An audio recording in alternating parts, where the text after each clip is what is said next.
Chairman PTI से मुलाकात करेंगे। शाह महमूद कुरैशी को अदालती हुक्म पर गुज़िश्ता रोज अडियाला जेल से रिहा किया गया था। मज़ीद तफसीलात जानते हैं अपने नुमाइंदे मोहम्मद अली नासिर से। जी मोहम्मद अली नासिर, आगाह कीजिएगा, चेयरमैन पाकिस्तान पीटीआई से मुलाकात के लिए शाह महमूद कुरैशी ज़मान पार्क पहुंच गए हैं।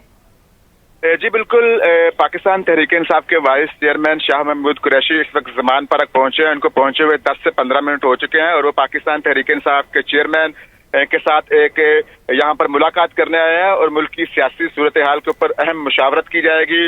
और पाकिस्तान तहरीक इंसाफ के जो चेयरमैन है उन्हें कुछ खास हदायत जारी करेंगे। और इसके अलावा शाह महमूद कुरैशी जो जेल के अंदर जो उनको साथ मुश्किलात पेश आई वो भी इनके साथ डिस्कस करेंगे। और इसके अलावा कारकुनों को रिहाई के हवाले से भी कोई हिकमत अमली तय की जाएगी कि जो कारकुन पाकिस्तान तहरीक इंसाफ से गिरफ्तार हुए हैं उन्हें किस तरीके से रिहा किया जाएगा। और मुस्तकबिल की जो हिकमत अमली वो तय की जाएगी जो पाकिस्तान तहरीक इंसाफ को देखनी पड़ रही है, उसके वजह से भी मुशावरत की जाएगी। और शाह महमूद कुरैशी इसके अलावा चेयरमैन तहरीक इंसाफ को कुछ अहम मशवरे भी देंगे कि क्या हिकमत अमली इख्तियार की जा सकती है, किस तरीके से जो दूसरी जमातें हैं उनको टफ टाइम दिया जा सकता है और जो इनके ऊपर एक मुश्किल वक्त आया हुआ है उसको किस तरीके से खत्म किया जा सकता है। इसके हवाले से शाह महमूद कुरैशी पाकिस्तान तहरीक इंसाफ के चेयरमैन को बड़े अहम मशवरे भी देंगे। अभी वो यहाँ पर पहुंच चुके हैं और ये भी इम्कान जाहिर किया जा रहा है कि शाह महमूद कुरैशी मुलाकात के बाद बाहर आके प्रेस कॉन्फ्रेंस भी करेंगे और जो अंदर मुलाकात हुई है, जो गुफ्तगू हुई है, उसके वाले से भी बताएंगे। इसके अलावा मैं आपको ये बताऊं कि बुखला की भी एक बहुत बड़ी टीम इस वक्त ज़मान पार्क पहुंच चुकी है।